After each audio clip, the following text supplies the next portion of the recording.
Hello, everyone, and welcome to another edition of Suits and Laterals. This is episode number 4, and I am Jeff Rich, coming to you from Phoenix, Arizona. Tonight, I am joined by Chris Green up in San Francisco. Chris Green, it's the first time you and I have gone solo on this podcast. What's going on, man?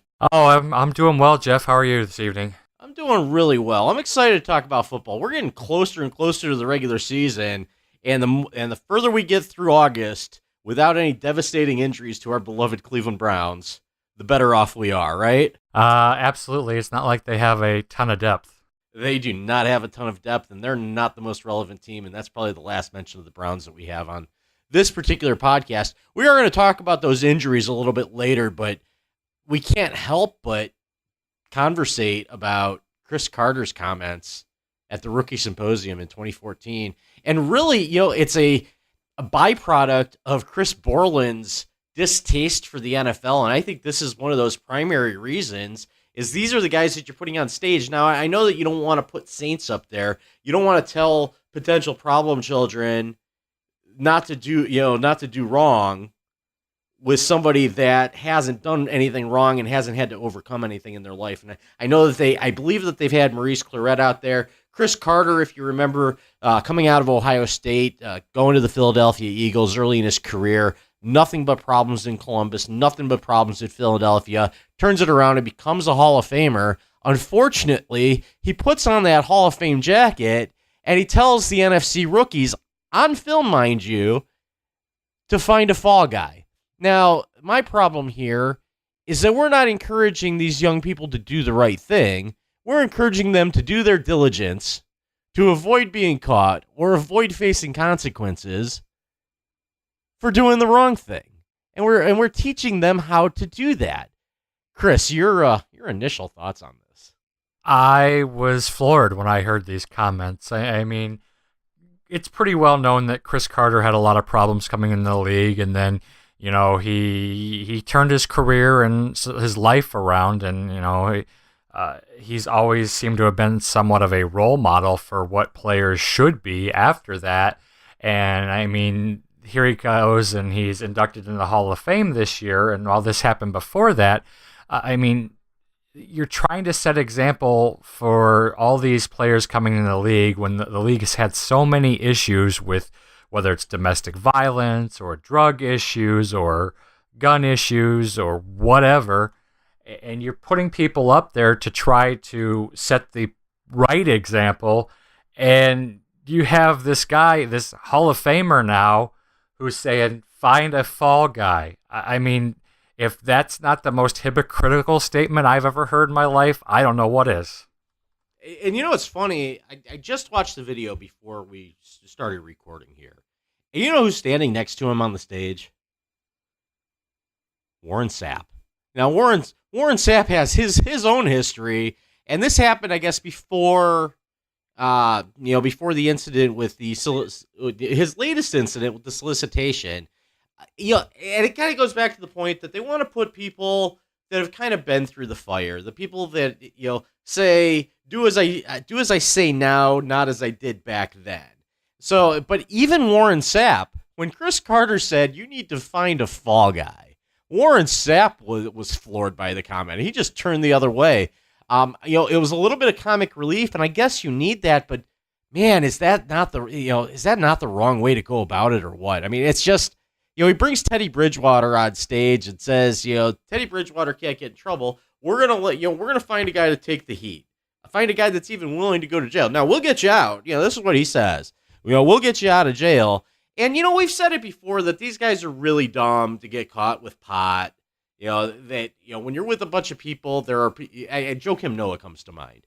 When you're with a bunch of people, there's somebody else that could be holding the bag. I get that part of it. I really do. But not to validate Carter's point in any way, shape, or form. But, he sits there and he says, get in trouble, but make sure somebody else gets caught for it. I got a little personal story I got to tell you. I was involved in a 4-car accident back in May of 2002, right off campus at Arizona State. And I got hit from behind, and I hit the car in front of me, and the car in front of me hit the car in front of it. And I jumped out of the car, I looked at the damage, and I called 911, as you do with a car accident. And back in 2002, on my Sprint phone, when you hit send, you had to wait a minute for it to ring, except on this particular night. So the 911 dispatcher catches me saying, "I'm calling 911, so if anybody's been drinking, you might want to think about switching drivers."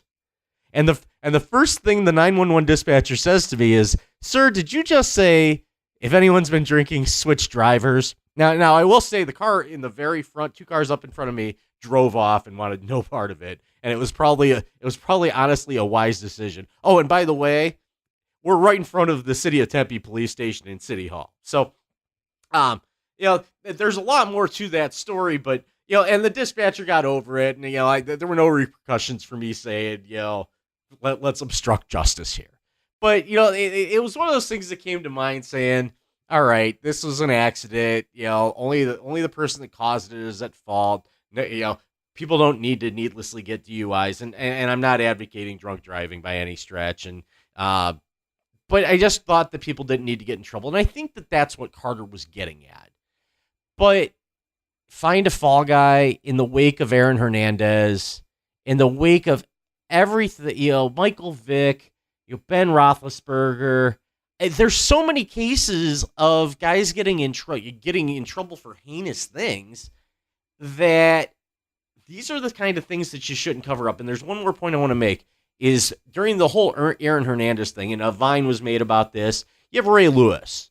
Now, for those that are unfamiliar or maybe too young to remember, Ray Lewis got in some trouble when 2 guys from Akron, Ohio were killed in the streets of Atlanta right before the Super Bowl in the year, I believe it was 2000. I think it was the Rams-Titans Super Bowl. And he was arrested. He's eventually arrested or charged with obstruction of justice. I think he was initially charged with murder, and he got rid of evidence. There's no question that's indisputable. Whether he was at fault for the deaths is another question, but it's indisputable that he destroyed evidence and made the prosecution's case a little more difficult.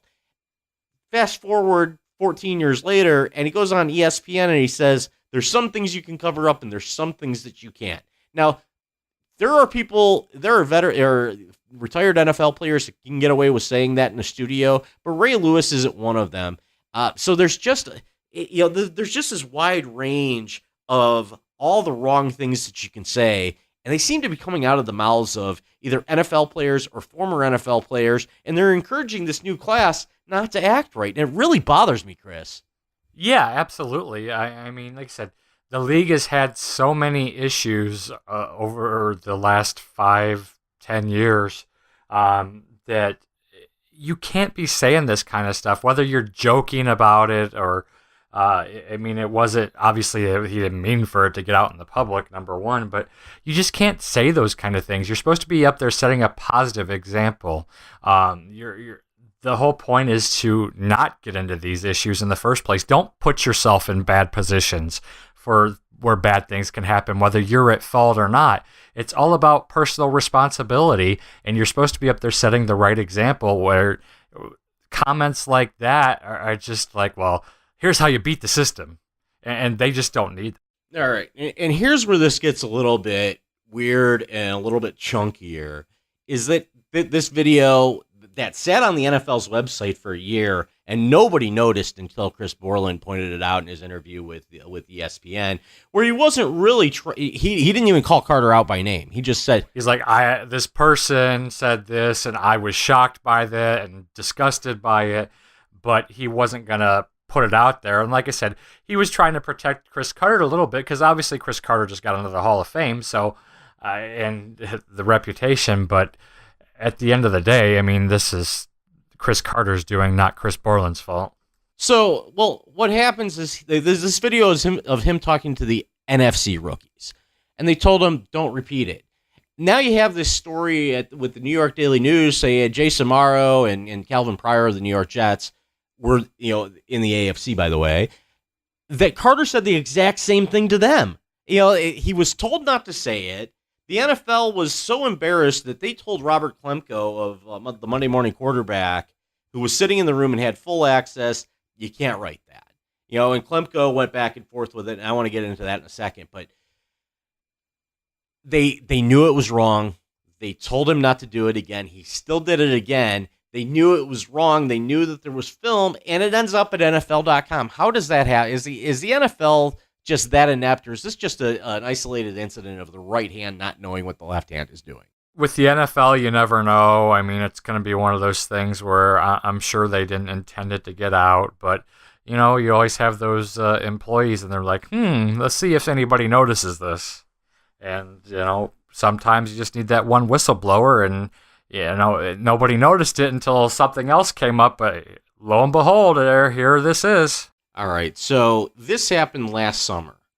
Now, you had the Ray Rice case looming from April all the way right up until the beginning of the season when TMZ decided that the NFL didn't do enough and they released the other video. And this isn't about Ray Rice. I want to talk about Adrian Peterson for a second because the Adrian Peterson incident happened between week 1 and week 2 last September. So this is after Chris Carter. This is weeks, maybe months after Chris Carter gives these remarks that nobody knows about at the time.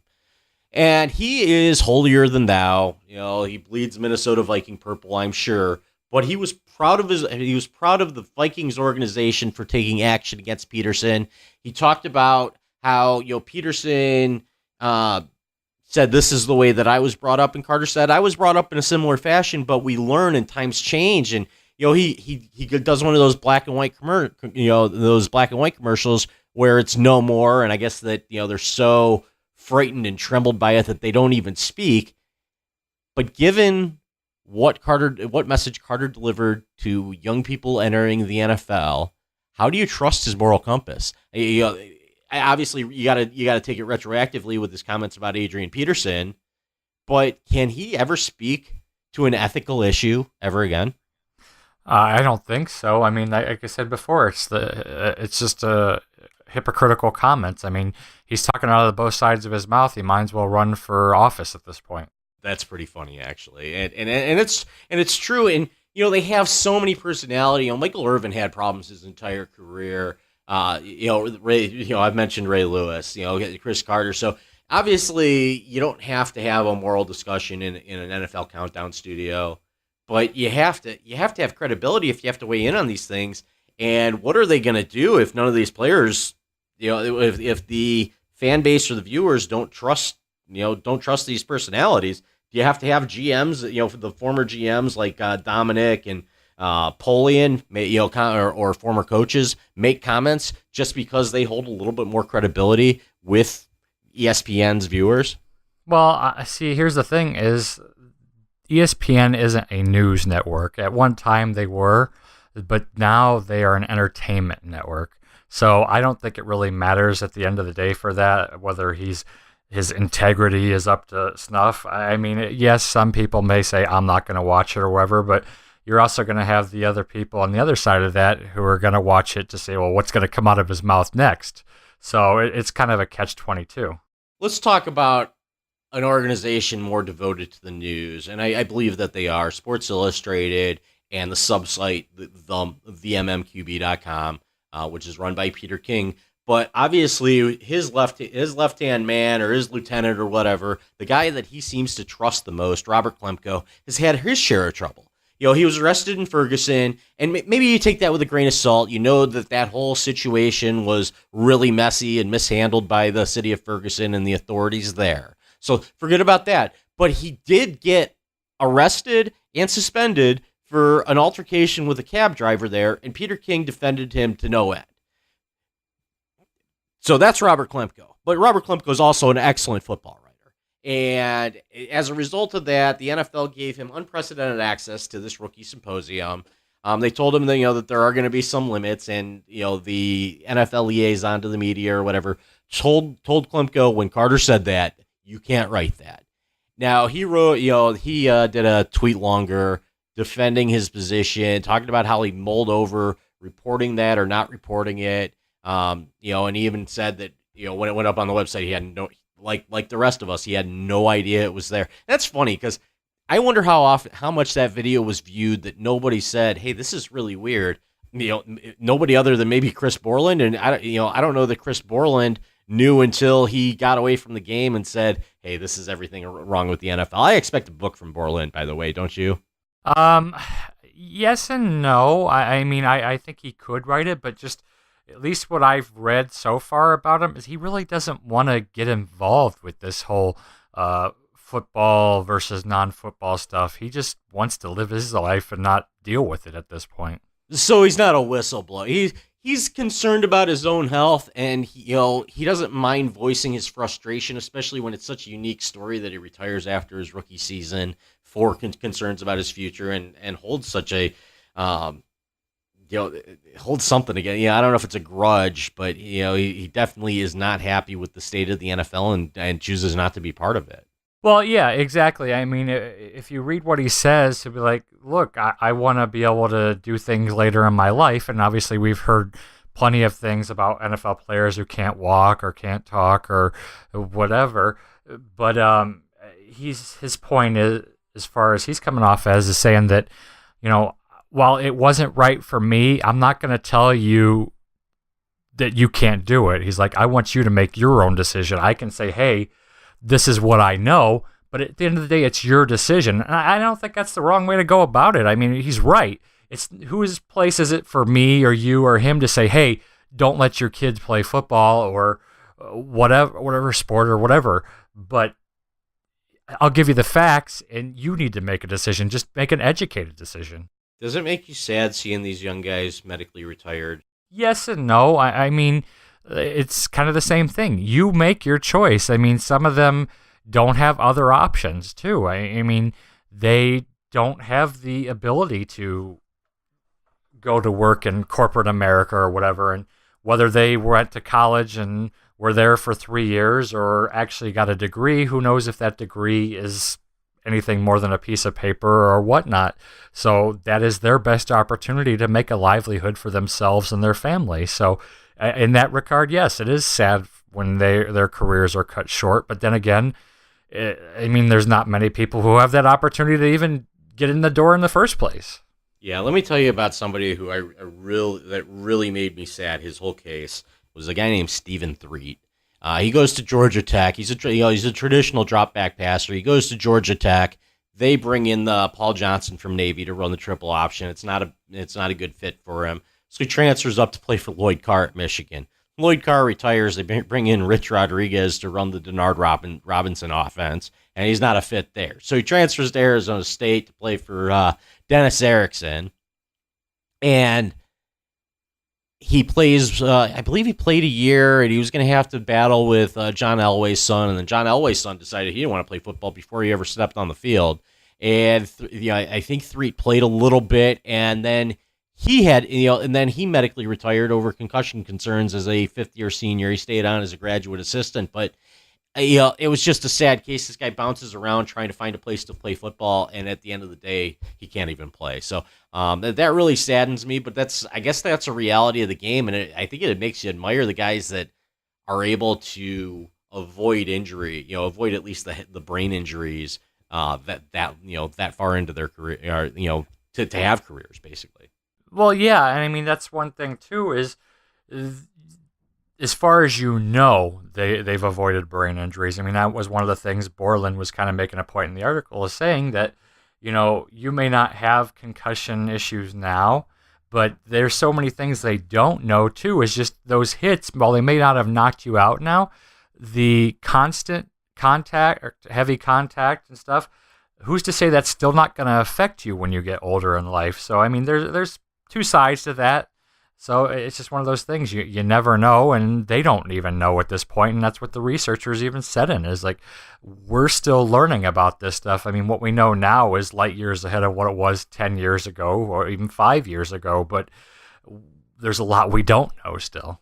It's a concern. Injuries are part of the game, and we've seen that throughout this month, have we not, Chris? Sure. Yeah, there's tons of injuries. I mean, and we see them every preseason, but is it me, or does it seem to be increasing every year? Or maybe it's the severity that's increasing. I mean, you look at Jacksonville's Dante Fowler Jr. out of Florida, the first day of camp, the first mini camp even, back in June, he's out for the season. Dennis Pitta, Kevin White, the number 7 pick, for the Chicago Bears out of West Virginia. Kelvin Benjamin, who's a big weapon for Cam Newton there in Carolina. And of course, I think that the trump card of them all is Aaron Rodgers, number one guy. Jordy Nelson goes down. Yeah, Randall Cobb had some nice touching words to say about him, but how does this affect? I mean, does Green Bay go from being a Super Bowl contender to making you curious if they can win the NFC North? It's a big blow, obviously, but you know what? It's better Jordy Nelson than Aaron Rodgers. I mean, Aaron Rodgers makes everybody around him better, so the fact that I say it's only Jordy Nelson, even though he is one of the best receivers in the NFL, that's going to make a big difference. So time will tell how devastating that injury is, but I mean, I know he's missed some time in the past too, and they've always seemed to overcome it. So if you're going to have to deal without Jordy Nelson, it's good to have Aaron Rodgers in your back pocket. All right, I got a few more. We mentioned that Jay Cutler's not going to have Kevin White. Rodgers isn't going to have Jordy Nelson. Cam Newton's not going to have Kelvin Benjamin, who's probably his number one target. Peyton Manning lost Julius Thomas this offseason, so the team goes and drafts Jeff Hireman out of Ohio State really high, and he goes down in minicamp. Now, Denver's probably one of those teams that's a little more built to sustain themselves after injury, and I think that C.J. Anderson's going to be a big part of that Gary Kubiak offense. But how much do you think Peyton Manning's going to miss having a game breaker at tight end? I don't know that Hireman was necessarily that, but I know that Thomas was. Well, absolutely, Thomas was. I mean, Peyton's always used to having that security blanket of the tight end, whether it was Dallas Clark or, I mean, obviously Thomas gave you a big play threat as well, but and Hireman was going to give him some of that as well. So it's going to come up to the backup guys to fill in those holes. And once again, it's good to have Peyton Manning there, and they still have Demaryius Thomas. So I think they'll be okay. Let me mention a few more. E.J. Gaines out of Jeff Fisher's secondary there in St. Louis. Don Terry Poe's going to miss multiple games. We don't know how long Arian Foster's going to be out for the Houston Texans.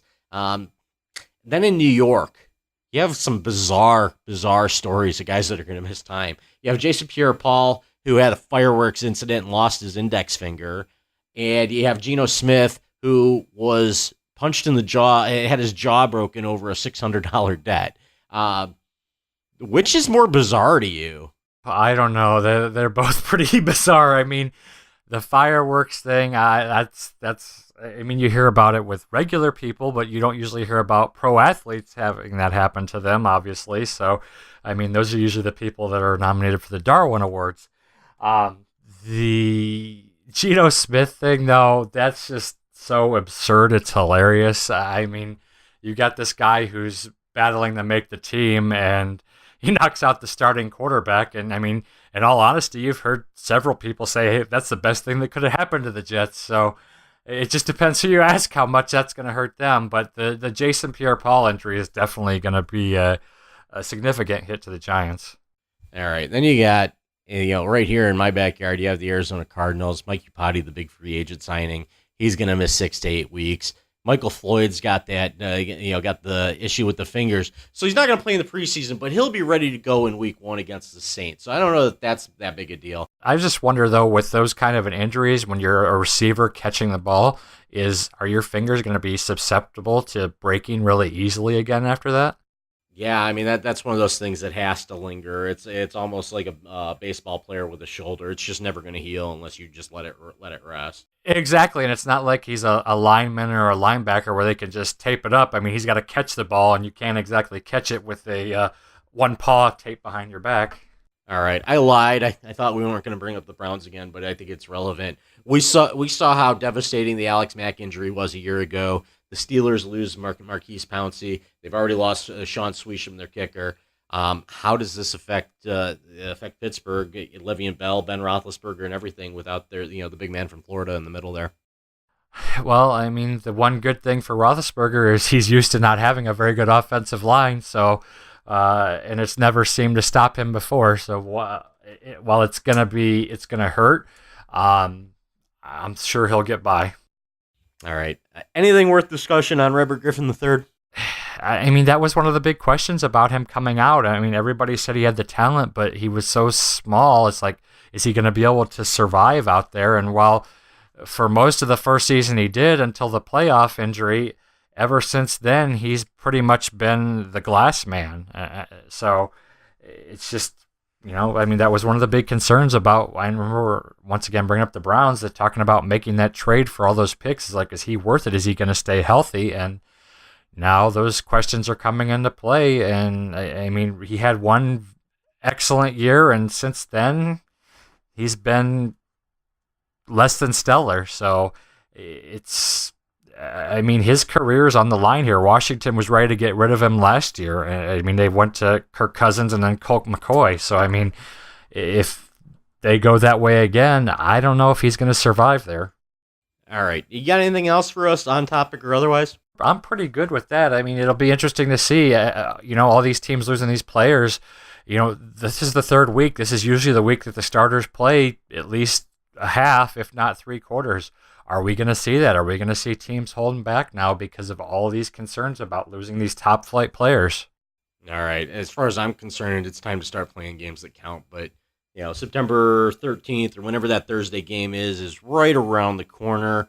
We'll be here for you each and every week. You can catch us at suitsandlaterals.com. Download us on iTunes or wherever else you can find podcasts with an RSS feed. If you could download it from a website, we're going to be there. Look for the Suits and Laterals. Look for 4lights.fm. He's Chris Green. I'm Jeff Rich. We'll be right back here next week with another episode of Suits and Laterals. Have a good night, everyone.